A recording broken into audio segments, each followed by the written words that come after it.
Doctor இப்போ patients இப்போ ரீசெண்டாக அதை பேலியோ டயட் அது கீட்டோ டயட்னு சொல்கிறாங்க, அதை பற்றி கொஞ்சம் ப்ரீஃப் பண்ணுங்க டாக்டர். ஓகே, இப்போ பேலியோ டயட்டு கீட்டோ டயட்டு இன்னும் நிறைய டயட்லாம் சொல்லிட்டு இருக்கிறாங்க. உணவு மருத்துவம் சொல்கிறாங்க, நிறைய விஷயங்கள் சொல்லிட்டு போகிறாங்க. சாலட் தெரப்பின்னு சொல்கிறாங்க. இது எல்லாமே பார்த்தீங்கன்னா எல்லாம் நல்ல மருத்துவம் தான், நம்ம வந்து அது தப்பு சொல்லவில்லை. அதாவது அவங்கவுங்க பாடிக்கு எது மேட்ச் ஆகும் அப்படிங்கிறது அந்த மருத்துவரோட துணை கொண்டு செஞ்சால் நல்லா ரிசல்ட் வரும். First point. இன்னொரு விஷயம் என்னென்னா, நீங்கள் இவ்வளோ நாளைக்கு எடுத்துகிட்டு இருக்க உணவை டக்குன்னு மாறும்போது அந்த உணவோட தன்மை மாறும்போது உங்கள் பாடியில் மெட்டபாலிக் ரியாக்ஷன் ஆகும். அப்போ அந்த மருத்துவரை நீங்கள் துணையோடு கொண்டு தான் மாற்றணும். இப்போ நீங்கள் பேலியோ டயட் எடுக்கிறீங்கன்னா, நான் பேலியோ டயட்டை எப்போயுமே எடுக்கக்கூடாது. உங்கள் நார்மலைஸ் ஆகிடுச்சு அப்படின்னா ஸ்டெப் பை ஸ்டெப் நீங்கள் நார்மல் டயட்டுக்கு வரணும். ஸோ அப்போ தான் உங்களுக்கு நல்ல ரிசல்ட் உடம்பு எடுக்க முடியும். கீட்டோ டயட் எடுத்தாலும் அதே மாதிரி தான்.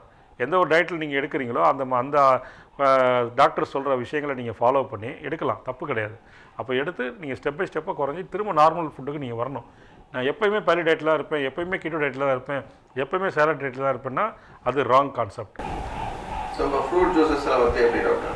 அதான் ஃப்ரூட் ஜூஸஸும் இதே மாதிரி தான் நான் சொல்கிறேன். ஃப்ரூட் சாலட் எடுக்கலாம் சார், சரிவிகிதமாக இருக்கணும் சார். உங்கள் உடம்புல வந்து வெறும் கார்போஹைட்ரேட்டாக இருந்தாலும் பிரச்சனை தான், வெறும் ப்ரோட்டீனே இருந்தாலும் பிரச்சனை தான். இப்போ கார்போஹைட்ரேட்டும் தேவை, ப்ரோட்டீனும் தேவை, நம்மளோட மினரல்ஸும் தேவை, மெட்டல்ஸ் தேவை, அயன் தேவை.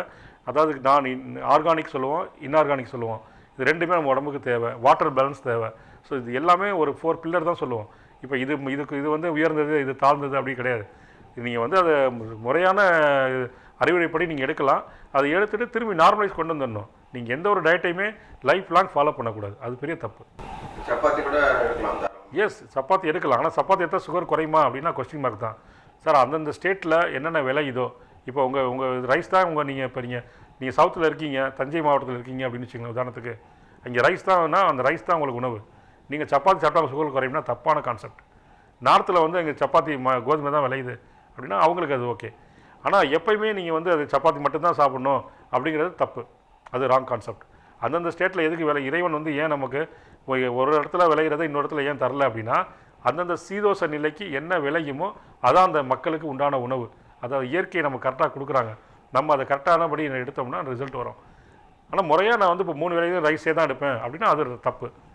அப்போ ஒருவேளை நம்ம சவுத்துலேயுமே பார்த்தீங்கன்னா நம்ம கோதுமை விளையுது, அதே மாதிரி கொஞ்சம் கேழ்வரகு, கம்பு, ராகி இதெல்லாமே இருக்குது. ஸோ இதுலேயும் நீங்கள் கொஞ்சம் எடுக்கலாம்.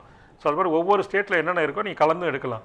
ஆனால் ஒரே உணவாக நீங்கள் டெய்லியுமே ரொட்டீனாக எடுக்காதீங்க. ஒரு நாளைக்கு கோதுமை தோசை எடுக்கிறீங்க, இல்லை சப்பாத்தி எடுக்கிறீங்க, இன்னொரு நாளைக்கு வந்து ராகி எடுங்க, கம்பு எடுங்க, கேழ்வரகு எடுங்க. அதே மாதிரி பார்த்திங்கன்னா நம்ம சிறுதானியம் நிறையா இன்றைக்கி வந்துருச்சு. மீண்டும் பழையபடி சிறுதானியம் கிட்டத்தட்ட பார்த்திங்கன்னா 300 வெரைட்டிஸ் திரும்ப கொண்டாந்துருக்காங்க. இப்போ நம்மளோட ஐயாலாம் பார்த்திங்கன்னா இதுக்காக தன்னை வாழ்வை அர்ப்பணிச்சிருக்காங்க. ஸோ அவரை ஃபாலோவர் இன்றைக்கி நிறையா வந்துட்டாங்க. இன்றைக்கி இயற்கை விவசாயம் நிறையா வந்துருச்சு. இன்றைக்கி ரைஸ் பார்த்திங்கன்னா இன்றைக்கி கருப்பு கவுனின்னு ஒரு ரைஸ் இருக்குது. அந்த ரைஸ்லாம் பார்த்திங்கன்னா டயபெட்டிக்கு ரொம்ப நல்லது. மாப்பிளை சம்பான்னு ஒரு அரிசி இருக்குது. அந்த மாப்பிளை சம்பா அரிசி பார்த்திங்கன்னா இன்றைக்கி மாப்பிளை சம்பானா மாப்பிள்ளைய மாதிரி இருக்கலாம் அந்த ரைஸ் சாப்பிட்டா. ஸோ அந்த மாதிரி சாப்பிட்லாம். குதிரை வாளின்னு ஒன்று இருக்குது, குதிரை மாதிரி நல்லா ஹெல்த்தியாக இருக்கலாம் அப்படிங்கிற குதிரை வாளி இருக்குது. அதே மாதிரி இன்றைக்கி நிறைய அரிசி வந்துருச்சு. இன்றைக்கி யானை கவுளி, சிறுதானியம், அப்புறம் கருப்பு கவுனி, அப்புறம் வந்து பார்த்திங்கன்னா அப்பன் அரிசின்னு ஒன்று வந்திருக்கு. இது மாதிரி நிறைய அரிசி வந்துருச்சு இன்றைக்கி. ஸோ எனக்கு தெரிஞ்ச ஒரு 200-300 அரிசியை திரும்ப பாரம்பரியமாக எடுத்துகிட்டு வந்துட்டாங்க. ஸோ இதெல்லாமே நம்ம கொஞ்சம் எடுத்துக்கலாம். நல்ல விஷயங்கள். அதே மாதிரி ஒரு யூடியூப்பில் ஒரு விஷயம் வருது அப்படின்னா அது ஒரு மருத்துவர் சொல்லியிருக்காரு. அந்த மருத்துவர் எத்தனை நாள் அவர் சொல்லியிருக்கிறாரு, அவர் என்ன ஃபாலோ பண்ணுறாரு, அவர் முறையாக வந்திருக்காரா அப்படிங்கிறத பார்த்து நீங்கள் அதை ஃபாலோ பண்ணுங்கள். யூடியூப்பில் வர விஷயங்கள் எல்லாமே நல்ல விஷயங்கள் அல்ல. ஒருத்தரை ஆர்கனைஸ் பண்ணி அது உண்மையாக கரெக்டாக செக் பண்ணி பண்ணுங்கள். அதே மாதிரி நம்மளோட ஆதரைஸ்டு இல்லாமல் அன்ஆதரைஸ்டாக சொல்கிற விஷயங்கள் எனக்கு இது சரியாக இருக்குது அப்படின்னா அது உங்களுக்கு சரியாகன்றது கிடையாது. அப்போ ஒரு மருத்துவர் சொல்கிறாருன்னா அவர் நிறைய டெஸ்ட் மொழியில் எடுத்திருப்பார், நிறைய பேர்த்துக்கு கொடுத்துருப்பாரு, அது ரிசல்ட் எடுத்திருப்பாரு, அதை போடலாம். அதை விட்டுட்டு நீங்கள் வந்து ஒரு சாப்பிட்டு ஒருத்தர் அட்வைஸ் பண்ணி இது நான் சாப்பிட்டேன், நான் ஒரு 10 நாளில் 8 கிலோ குறைச்சேன், ஒரு மாதத்தில் 20 கிலோ குறைச்சேன் அப்படிலாம் குறைக்கக்கூடாது. முதல்ல உடம்பை குறைக்கணும் அப்படின்னு ஒரு விதிமுறை பார்த்தீங்கன்னா உங்கள் ஹைட்டுக்கு ஏற்ற வெயிட்டு. உதாரணத்துக்கு இப்போ நீங்கள் 160 சென்டிமீட்டர் இருக்கீங்க அப்படிங்கிறப்ப உங்கள் வெயிட் வந்து 60 கிலோ. நம்ம இந்தியன் ஸ்டாண்டர்ட் படி பார்த்தீங்கன்னா 55 கிலோ இருக்கணும். ஸோ இதான் கணக்கு. அப்போ 55 கிலோ விடாமல் நீங்கள் 85 கிலோ இருக்கீங்க, அப்போ 30 கிலோ அதிகமாக இருக்கீங்க அப்படின்னா அந்த 30 கிலோவை நீங்கள் ஸ்டெப் பை ஸ்டெப்பாக ஃபார் மந்த்துக்கு ஒரு 3-4 கிலோ இப்படி தான் குறைக்கணும். ஒரே ஒட்டுக்கா 10 கிலோலாம் குறைச்சிங்க அப்படின்னா மற்ற ஆர்கான் டிஸ்டர்பன்ஸ் ஆகி உடம்புல தேவையில்லாத ஹார்மோன் இன்பேலன்ஸ் ஆகிட்டு நிறைய விஷயங்கள் மாறும். அது தெரியாது நமக்கு. ஸோ இன்றைக்கி நிறையா மார்க்கெட்டில் ப்ராடக்ட் வந்துருச்சு. இன்றைக்கி வந்து பார்த்திங்கன்னா நியூட்ரிஷன்ற பேரில் நிறையா உணவுகள் வந்துட்டுருக்கு.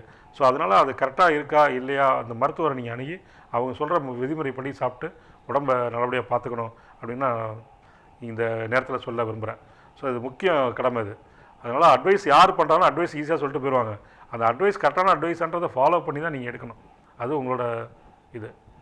ஓகே டாக்டர், இப்போ வந்து திடீர்னு இப்போ ரீசெண்டாக சில பேர் சொல்கிறாங்க இட்லி சாப்பிட்டா கூட சுகர் இருக்குன்றாங்க, அது உண்மையா டாக்டர்?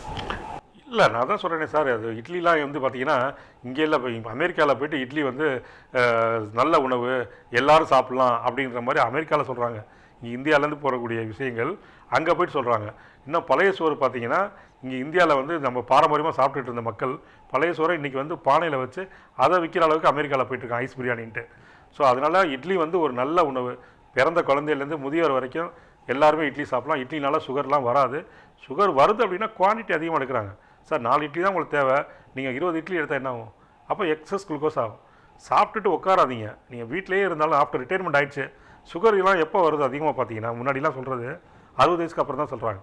இப்போ வருது 40 வயசு 20 வயசுக்கு வருது அப்படின்னா அந்த 60 வயசுக்கு அவங்க உழைக்கக்கூடிய அந்த வேலையை இவங்க 20 வயசுல 25 வயசுலேயே உழைச்சிட்றாங்க. அதனால சுகர் வருது. சிம்பிளாக சொல்லப்போனால் இதாலாச்சு. 60 வயசு வரைக்கும் அவர் ரிட்டைர்மெண்ட் ஆகிறதுக்கு 40 வருஷம் உழைக்கிறாரு. இவர் 40 வயசத்தில் 40 வருஷம் உழைப்பை 10 வருஷம் 5 வருஷத்தில் உழைக்கிறார். அப்போ இவருக்கு வருது. ஓகே ஓகே டாக்டர், இவ்வளோ நேரம் நீங்கள் எங்களுக்கு ஷேர் பண்ண இன்ஃபர்மேஷன் எல்லாமே இப்போ டயபெட்டிக் வந்து ரொம்ப ரொம்ப வேல்யூபிளான இன்ஃபர்மேஷன் கொடுத்துருக்கீங்க. ஓகே, பழக்கத்துலேருந்து எக்ஸசைஸ்லேருந்து எப்படி இருக்கணும், எந்த வயசில் எப்படி இருக்கணும், எப்படி உணவு பழக்கம் எப்படி சாப்பிடணும் எல்லாமே. ஸோ இது எல்லாமே வந்து ரொம்ப இன்ஃபர்மேட்டிவாக இருந்துச்சு. கொடுத்த தகவலுக்கு உங்களுக்கு மிக்க நன்றி சார். ஓகே சார், ரொம்ப சந்தோஷம். ஒரு தகவல் வந்து முடிச்சிடறேன் இதோட. அதாவது நீங்கள் சர்க்கரை நோய் மட்டும் தான் கேட்டீங்க. நான் உங்களோட ஆர்கான்ஸ் லெவல்லேருந்து டோட்டல் சிஸ்டம் எல்லாத்துக்குமே சொல்லியாச்சு. இந்த சர்க்கரை நோய்க்கு மட்டும் இல்லை, எல்லா நோய்க்குமே காரணம் வந்து பார்த்திங்கன்னா உணவு பழக்க வழக்கம் தான். உணவு பழக்க வழக்கத்தை கரெக்டாக எடுத்து சரியான முறையில் தூங்கி சரியான முறையில் தண்ணி குடித்து சரியான முறையில் குளித்து சரியான முறையில் எல்லாமே பண்ணிங்கன்னா எந்த இஷ்யூஸ் இல்லாமல் நம்ம இயற்கையாக வாழலாம். வாழ்க வையகம், வாழ்க வளமுடன். நன்றி, வணக்கம்.